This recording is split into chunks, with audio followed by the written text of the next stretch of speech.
It's back, the largest industry event and expo. Join us for the 2024 Home Care and Hospice Conference and Expo from October 20th to 22nd in sunny Tampa, Florida.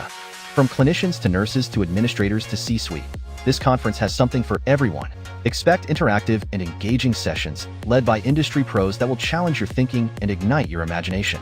Anticipate nonstop sharing of ideas on topics like finance, HHVBP, innovation, leadership, quality and regulatory updates in hospice, quality and regulatory updates in home health, technology, artificial intelligence, workforce recruitment and retention, and so much more. Plus, over 150 solution providers will set up booths to introduce you to new tech, trends, original data, and brand new solutions hitting the market.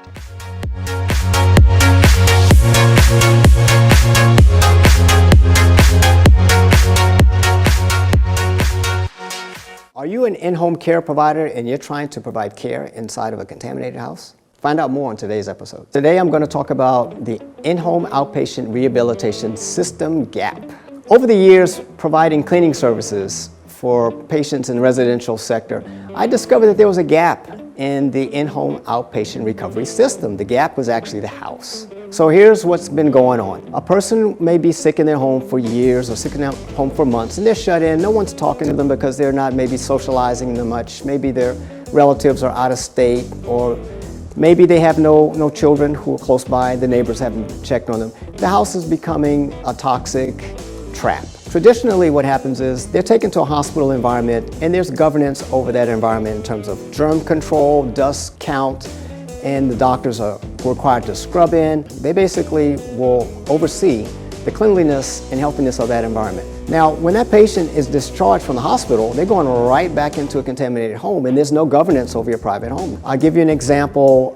You have people who may be smoking inside their home. Okay, particulate matter from tobacco products will stick to all the surfaces inside the interior. Oftentimes, I'll walk into a home where there has been smoking taking place, and maybe the person who was the resident is in the hospital right now because they have emphysema.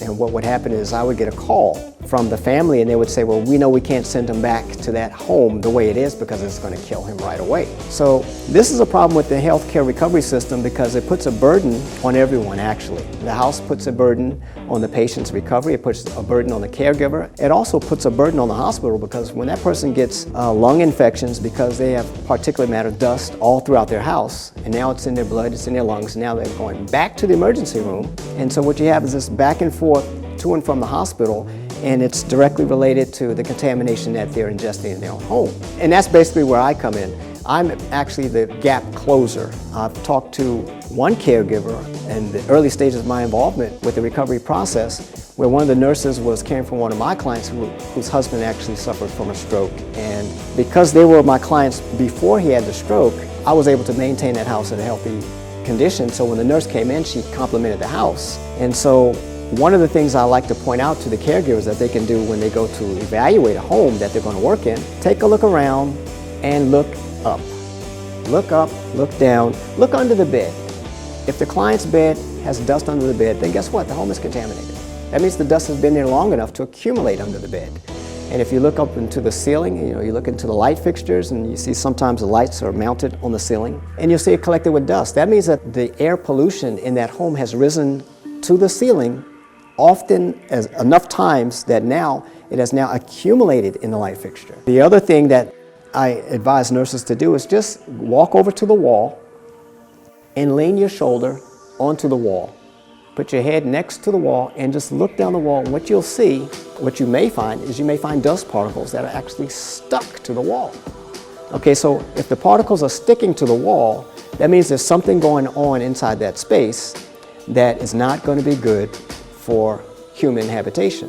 One other thing I want to mention, if you have a patient and the patient is incontinent and they're leaking on the sofa, they're leaking also on the carpet, they're leaking in the bathroom, they're leaking on the floor, this becomes a trigger to a neurological activity in your brain, and you will smell it, and that will send an alert that you are in a dangerous environment. And if that smell continues, what's going to happen is it's going to start to erode your immune system while you're trying to provide care for the patient.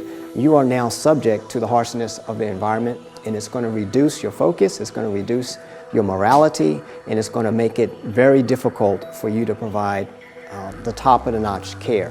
What I generally do is I compare the way that the air smells across the threshold of the door. So on outside the house, I can take a deep breath of air. If I can't take the same deep breath of air when I cross the threshold, then that means there's a major difference between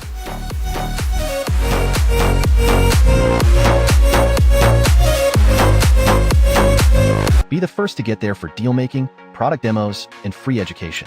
The Expo will serve as the backdrop for high-impact networking. You'll meet current and emerging leaders while exploring many fun activities. And you'll enjoy soaking up the sun in Tampa. This vibrant blend of culture, adventure, and relaxation is the perfect complement to your conference experience. Members are already buzzing. We can't wait to see you there. Head over to nac.org/Tampa 2024 to learn more.